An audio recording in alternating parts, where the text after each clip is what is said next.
101.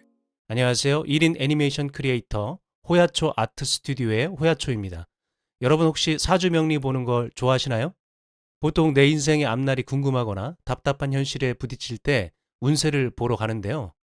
만약 제가 사주를 보러 갔는데 제 사주에서 너는 40세가 돼야 네가 하고 싶은 일을 할 것이다 라고 이야기를 들었다면 40세까지 저는 버티지 못했을 것 같아요. 한치 앞을 모르는 나의 인생이지만 목표가 있고 이루고 싶은 꿈이 있다면 여러분들도 분명 그 꿈을 이룰 수 있습니다. 어릴 때부터 디즈니 애니메이션을 보고 자라면서 애니메이션을 만들고 싶은 그 꿈을 자연스럽게 가지고 있었는데요.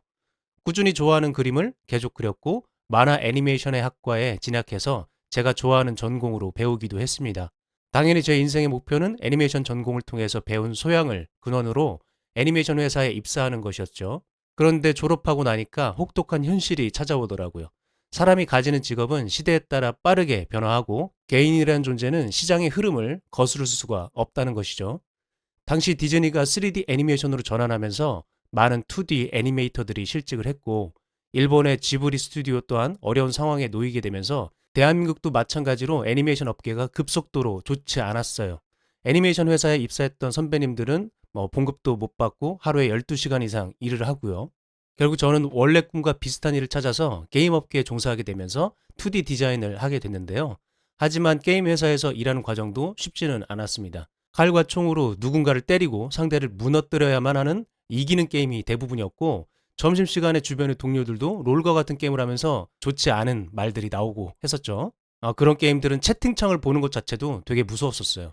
그런 게임 속 캐릭터와 무기, 배경을 그리는 일을 하고 있었던 저를 다시 되돌아봤을 때 이런 콘텐츠를 만드는 건 제가 생각했던 인생의 목표가 아니었기 때문에 스스로의 삶을 비난을 하다 보니까 우울증도 오더라고요. 나를 갉아먹을 것만 같은 이 환경에서 벗어나 보자라는 생각이 들어서 조금 더 긍정적인 컨텐츠를 만들어 보고 싶어서 주변 사람들과 함께 창업을 시도를 해봤는데요. 근데 연이은 3번의 창업을 실패하고 마지막에 VR 회사에서도 사업 실패를 겪으면서 모든 것이 실패로 얼룩진 30대의 중반을 보내게 됐었습니다. 그러다 보니까 한 번 살다 가는 인생인데 원래 하고 싶었던 애니메이션이라도 하나 만들어 보자라는 생각이 들어서 그 목표만을 위해서 블렌더 3D2를 그때 배우게 됐습니다. 그 전까지만 해도 3D를 할 줄 몰랐었고요. 그때 저는 보통 사람들이 하는 삶의 목표를 다 포기를 했었고 정말 딱 하나만 인생에서 이뤄보자라는 생각으로 블렌더를 독학을 했습니다. 그렇게 배운 블렌더로 짧은 단편 애니메이션 몇 개를 만들 수가 있었고요. 이후 저는 호야초 아트 스튜디오를 창업하고 1인 체제로 외주 아웃소싱과 캐릭터 제작, 그리고 오프라인 강의와 클래스 101 덕분에 제 지식을 공유하고 안정적으로 보상을 얻고 있고 새로운 작품을 만들거나 다른 사업자로부터 의뢰를 받아서 프로젝트도 하고 있고요. 여러분들은 혹시 과거로 돌아가고 싶으신가요? 인생에서 중년의 시간을 보내고 있는 사람들이 모이면 대부분 10년 전으로 되돌아가고 싶다. 그때 테슬라나 비트코인을 샀어야지 하는 말들을 듣는데요.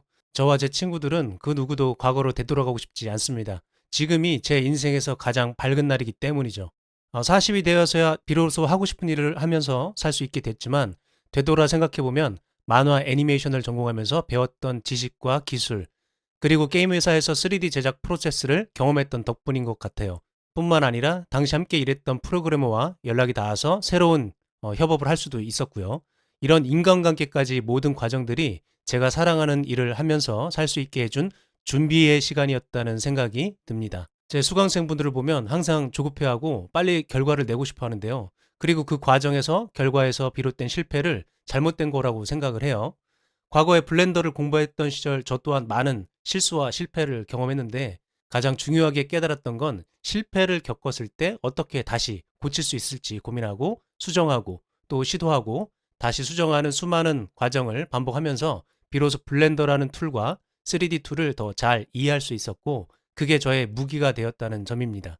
자, 이렇게 인생을 살면서 배웠던 깨달음이 이 세상에 살아가는 모든 것들에 적용이 된다고 생각을 합니다. 완전한 늦음이라는 것이 없다. 그렇기 때문에 완전한 실패라는 것도 없다. 단지 조금 느리더라도 앞으로 나아가면 된다고 생각을 합니다. 오늘 제가 클루들과 함께 듣고 싶은 노래는 빌리 조엘의 비엔나인데요. 앨범 더 스트레인저의 수록곡 중 하나인 이 노래에는 이런 가사가 나와요. 잠시만 쉬어가자. 정신없이 살아왔잖아. 폰을 잠시 꺼두고 어디론가 떠나봐. 하루 이틀 정도는 그래도 괜찮아. 이 노래는 1977년도에 발매됐는데요. 그 당시에는 휴대폰이 없었는데도 잠시 텔레폰을 꺼두자라는 말이 있을 정도면 그만큼 우리는 휴대폰과 남들 사이의 관계에 대해서 더 많은 신경을 쓰고 있는 상태가 아닌가라는 생각이 들어요. 빌리 조엘이 이 곡을 쓸 때 오스트리아의 비엔나에 있었다고 하는데요. 어느 날 그곳에서 거리를 쓸고 있는 나이 많은 여성을 보고 아버지에게 왜 젊은 사람이 아닌 그녀가 이 일을 하고 있냐고 물어봤대요. 그러자 이곳의 모든 사람들은 목적 있는 삶을 살고 있고 각자의 몫을 해내고 그럼으로써 보살핌을 받고 그들의 가치를 인정받고 있기 때문이다 라는 말을 해줬다고 합니다. 비엔나는 고전 시대와 바로크 시대의 유명한 작곡가들에게도 매우 중요한 곳이기도 했다고 하는데요. 스트라우스와 모차르트도 비엔나에서 음악을 했었다고 합니다. 빌리 조엘에게도 그의 커리어와 꿈 그리고 삶에 대한 가치관을 만들어준 멋진 도시라고 합니다. 여러분들도 어디서 무엇을 하고 그 꿈을 이루기까지 얼마나 오래 걸리든 간에 꼭 가치 있는 그 꿈을 이룰 수 있을 거라고 생각을 합니다. 모두가 사랑하는 일을 하며 살 수 있도록 호야초였습니다. 감사합니다. Live the way you love. 클래스 101